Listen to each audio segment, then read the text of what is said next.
स्वागत है दोस्तों आप लोगों का आपके अपने YouTube चैनल हिंदी मंथन पर। मैं रंजन सिंह आप लोगों का तहे दिल से स्वागत अभिनंदन और वंदन करता हूं।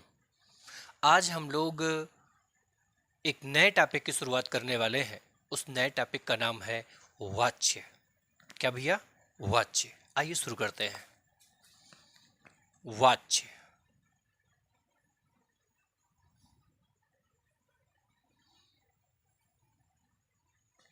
वाच्य।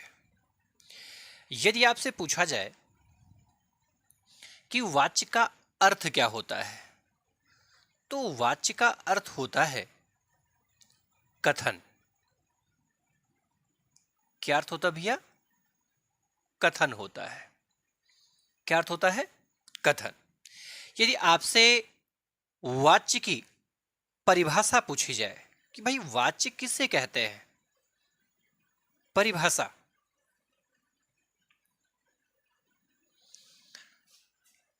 ध्यान देंगे हम।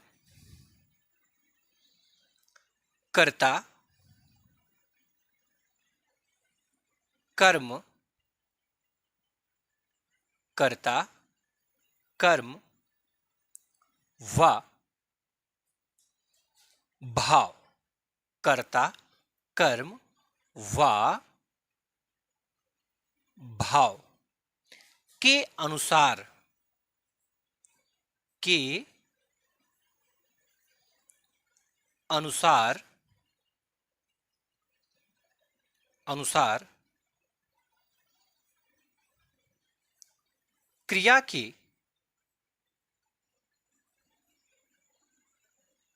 लिंग व वचन, व वचन का होना ही वाच्य कहलाता है। वाच्य कहलाता है। क्या कहलाता है? वाच्य कहलाता है। अगर आपसे पूछा जाए कि वाच्य कितने प्रकार का होता है, प्रकार, तो जो वाच्य होता है वह 3 प्रकार का होता है। कितने प्रकार का? 3 प्रकार का होता है। कौन कौन सा होता है? तो पहला तो होता है भैया कर्तृवाच्य। क्या? कर्तृवाच्य। दूसरा होता है कर्मवाच्य। क्या भैया?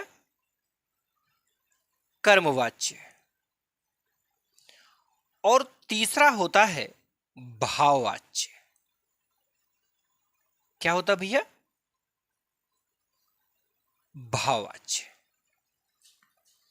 आपसे पूछा जाए कि वाच्य किसे कहते हैं, यानी वाच्य का क्या अर्थ होता है, तो वाच्य का अर्थ होता है कथन। वाच्य का क्या अर्थ होता है भैया? कथन होता है। वाच्य की यदि आपसे परिभाषा पूछी जाए तो ध्यान रहे कि कर्ता, कर्म व भाव के अनुसार किसका? क्रिया के लिंग व वचन का होना ही क्या कहलाता भैया? वाच्य कहलाता है। क्या कहलाता है? वाच्य कहलाता है। क्या कहलाता है? वाच्य। क्या कहा मैंने? बहुत आसान है। जो इसके प्रकार हैं वही इसकी परिभाषा में भी सम्मिलित है। कर्ता, कर्म व भाव के अनुसार क्रिया के लिंग व वचन का होना ही वाच्य कहलाता है। क्या कहलाता भैया? वाच्य कहलाता है। ये वाच्य कितने प्रकार का होता है? तो ये वाच्य 3 प्रकार का होता है। पहला कर्तृवाच्य, दूसरा कर्मवाच्य, तीसरा भाववाच्य। तीसरा क्या है? भाववाच्य। अब आप इसका एक स्क्रीनशॉट लीजिए और फिर मैं एक एक प्रकार पर विस्तार से चर्चा करता हूं। स्क्रीनशॉट लीजिए इसका।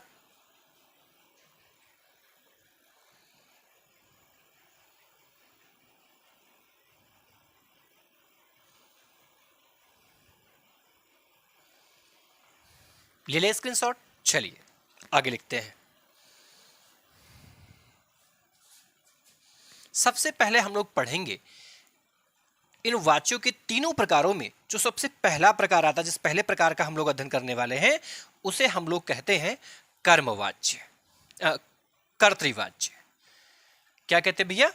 कर्तृवाच्य। हेडिंग डालेंगे हम लोग कर्तृवाच्य। सबसे पहले हम लोग इसमें इसकी परिभाषा देखेंगे। परिभाषा कि भाई हम कर्तृवाच्य कहते किसे हैं। ध्यान रहे, जब कर्ता के अनुसार क्रिया का लिंग व वचन होता है तो उसी को हम कहते हैं कर्तृवाच्य। क्या मैंने कहा? जब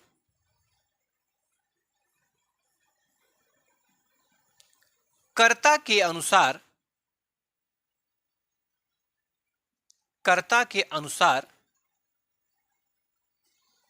क्रिया का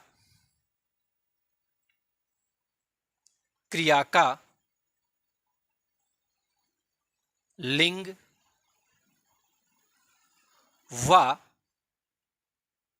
व वचन हो तो उसे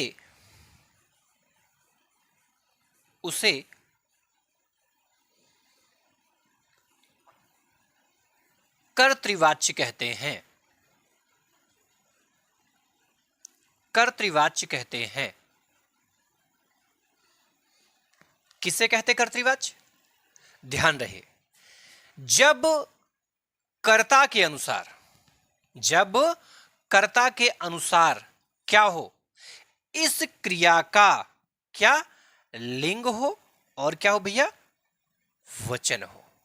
जब इस कर्ता के अनुसार इस क्रिया का लिंग और वचन हो तो उसे हम कहते हैं क्या? कर्तृवाच्य। क्या कहते हैं भैया? कर्तृवाच्य कहते हैं। बात समझ में आ रही है? मैंने क्या कहा कि कर्तृवाच्य किसे कहते हैं, कर्तृवाच्य कब होता है? क्योंकि कर्तृवाच्य में प्रधानता किसकी होती है? कर्ता की। यह बात भी ध्यान में रखिएगा। कर्तृवाच्य में प्रधानता किसकी होती है? कर्ता की प्रधानता होती है। अर्थात इस कर्ता के अनुसार ही जब क्रिया का लिंग और वचन हो जाए, अर्थात इस कर्ता का और इस क्रिया का लिंग और वचन समान हो जाए, अर्थात यदि कर्ता एक वचन का है तो क्रिया भी एक वचन की हो, यदि क्रिया पुल्लिंग है, कर्ता पुल्लिंग है तो क्रिया भी क्या हो? पुल्लिंग हो। अर्थात इस कर्ता और इस क्रिया का लिंग और वचन एक जैसा हो तो उसी को हम क्या कहते हैं भैया? कर्तृवाच्य कहते हैं। क्या कहते हैं भैया? कर्तृवाच्य कहते हैं। बात समझ में आई? ध्यान दीजिए आगे। इसमें कुछ विशेष चीजें आपको ध्यान में रखनी है। पहचान, पहली महत्वपूर्ण बात कि जो कर्तृवाच्य होता है, इस कर्तृवाच्य में कर्ता की प्रधानता होती है। किसकी प्रधानता? कर्ता की प्रधानता।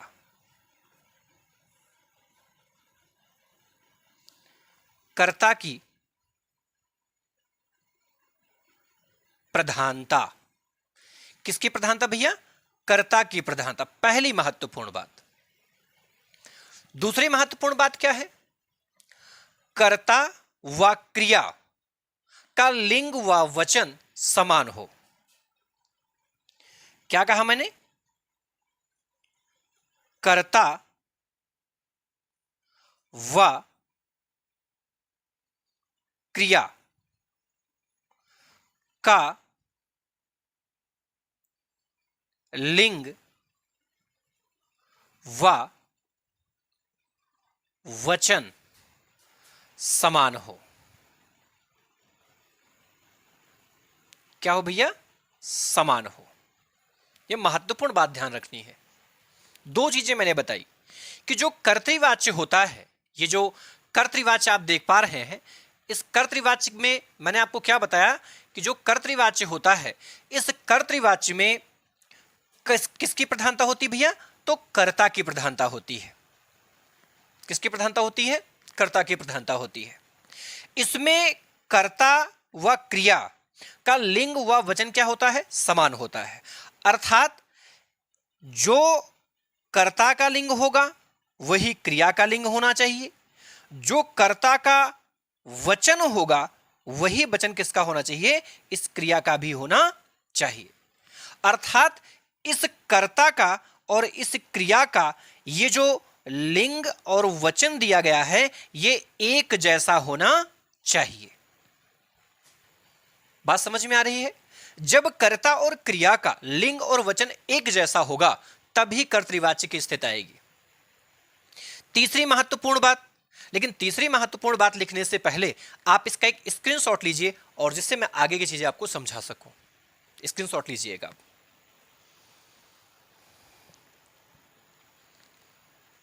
ले लिया आपने स्क्रीनशॉट इसका?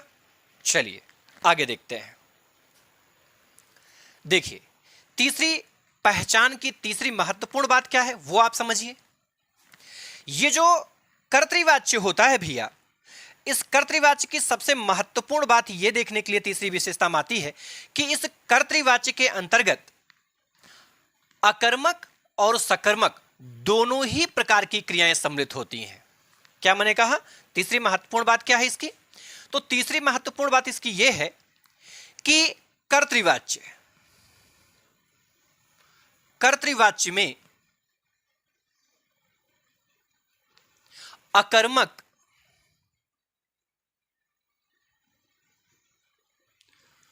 व सकर्मक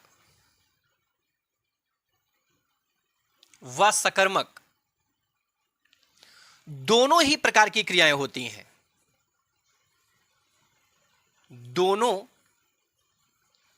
ही प्रकार की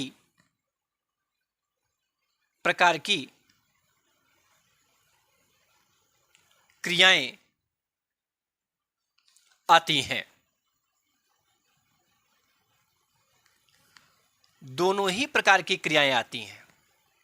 ठीक, ये तो इसके पहचान की चीजें रही। पहली महत्वपूर्ण चीज, जो कर्तृवाच्य होता है उस कर्तृवाच्य में प्रधानता किसकी होती है? तो प्रधानता कर्ता की होती है। ठीक है। दूसरी महत्वपूर्ण बात, ये जो कर्तृवाच्य होता है इस कर्तृवाच्य में इस कर्ता और इस क्रिया का लिंग और वचन क्या होता है? एक जैसा होता है। दोनों का लिंग और वचन क्या होगा? एक जैसा होगा। तीसरी महत्वपूर्ण बात, ये जो कर्तृवाच्य होता है इस कर्तृवाच्य में अकर्मक क्रिया और सकर्मक क्रिया दोनों ही प्रकार की क्रियाएं सम्मिलित होती हैं। बात समझ में आई? एक और महत्वपूर्ण बात ध्यान में रखेंगे। आप जांच, देखिए पेपर में होता क्या है भैया कि पेपर में हम क्वेश्चन कर तो लेते हैं लेकिन हम कभी कभी खुद ही श्योर नहीं होते हैं कि जो मैंने किया है क्या वो सही है या गलत। तो इसमें एक जांच का तरीका आपको पता होना चाहिए। आप लिखेंगे जांच। क्या भैया? जांच। आप इसकी जांच भी कर सकते हैं। कैसे? यदि कर्ता के बदलने पर क्रिया में बदलाव हो,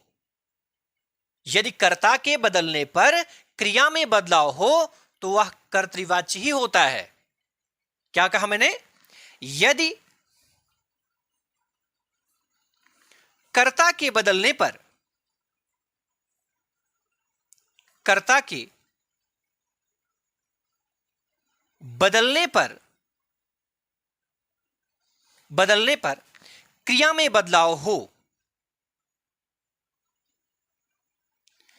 क्रिया में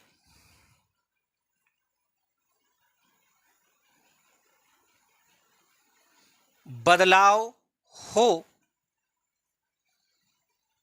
तो कर्तृवाच्य होता है।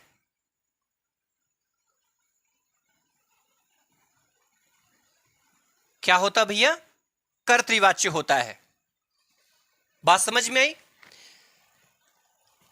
यह महत्वपूर्ण चीजें आपको समझनी है। पहली महत्वपूर्ण चीज, कर्तृवाच्य में कर्ता की प्रधानता।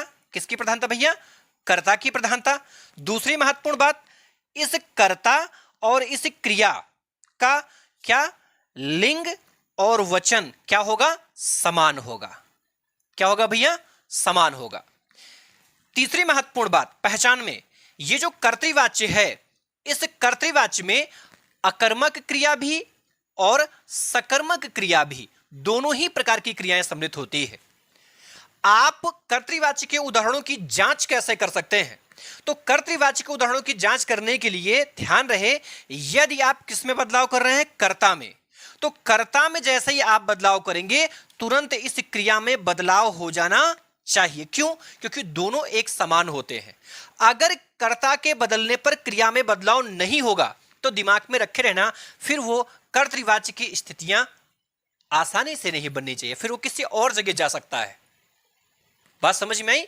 यदि कर्ता के बदलने पर क्रिया में बदलाव हुआ तो दिमाग में रखे रहना कि फिर वो कर्तृवाच्य का उदाहरण हो सकता है। बात समझ में आई? चलिए अब हम लोग इसकी जांच करते हैं इन नियमों पर। ठीक है, पहले नियम से वाक्य को बनाएंगे, उन चीजों को समझेंगे, उसमें क्या क्या चीजें हैं, और फिर उदाहरण पर चर्चा करेंगे। ठीक है, ये इसका आपने स्क्रीनशॉट ले लिया है, ले लीजिए इसका स्क्रीनशॉट, आप ले ले स्क्रीनशॉट। चलिए आगे चलते हैं। जैसे उदाहरण देखते हैं हम लोग।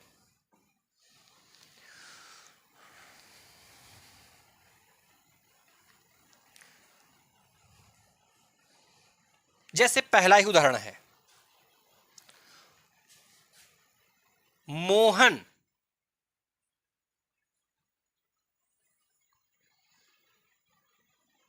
खेलता है।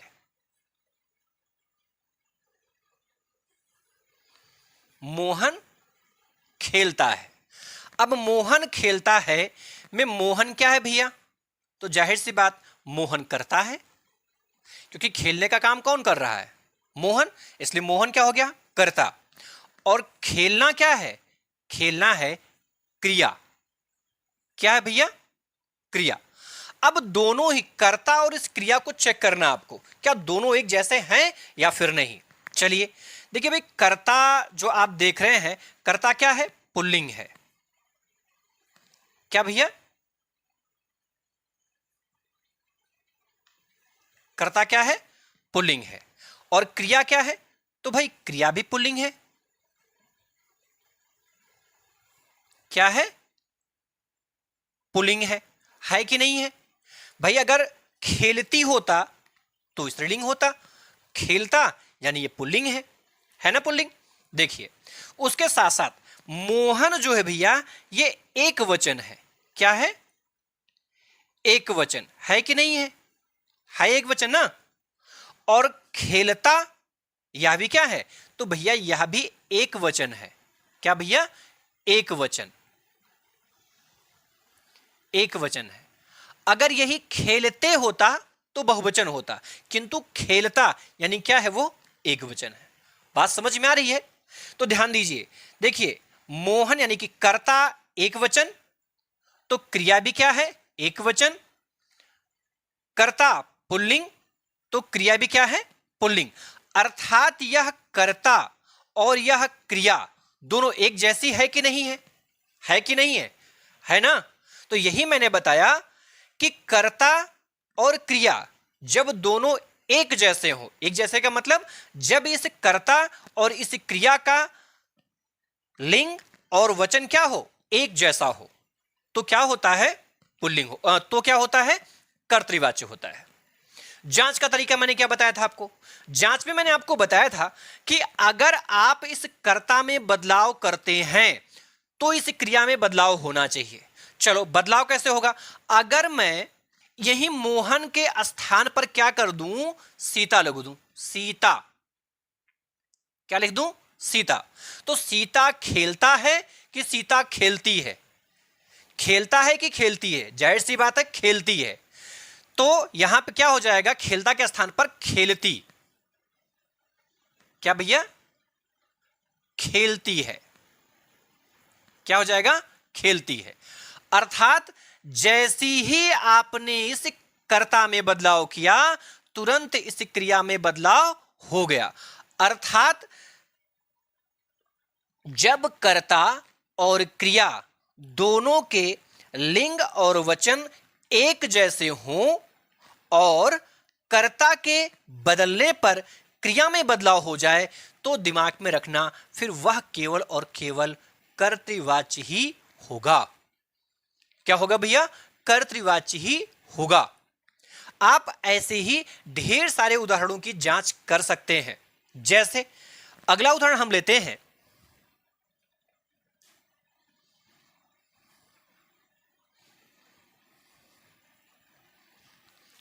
अगला उदाहरण है मोहन पढ़ता है। क्या भैया? मोहन पढ़ता है या मोहन अखबार पढ़ता है। हम लोग सकर्मक क्रिया ले लें। मोहन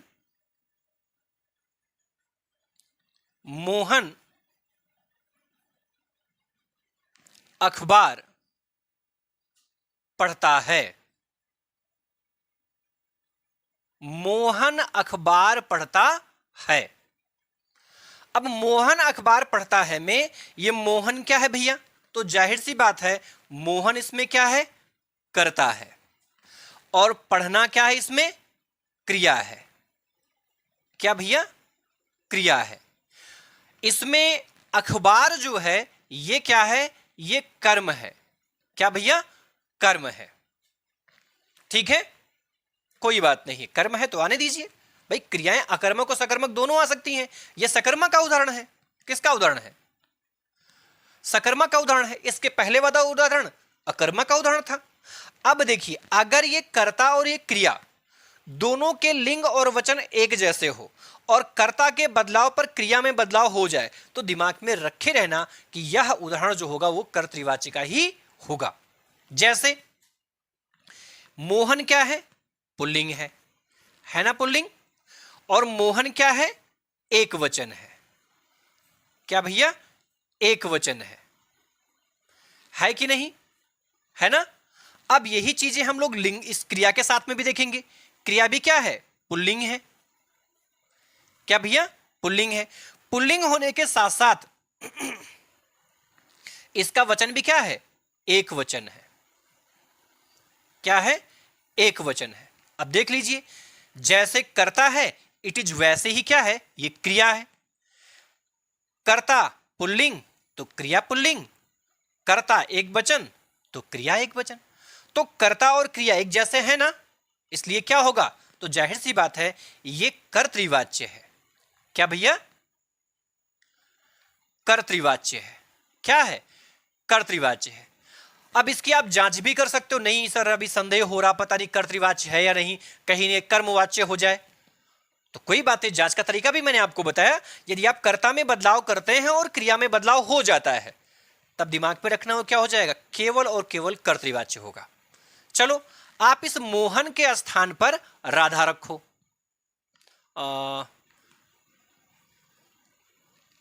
राधा।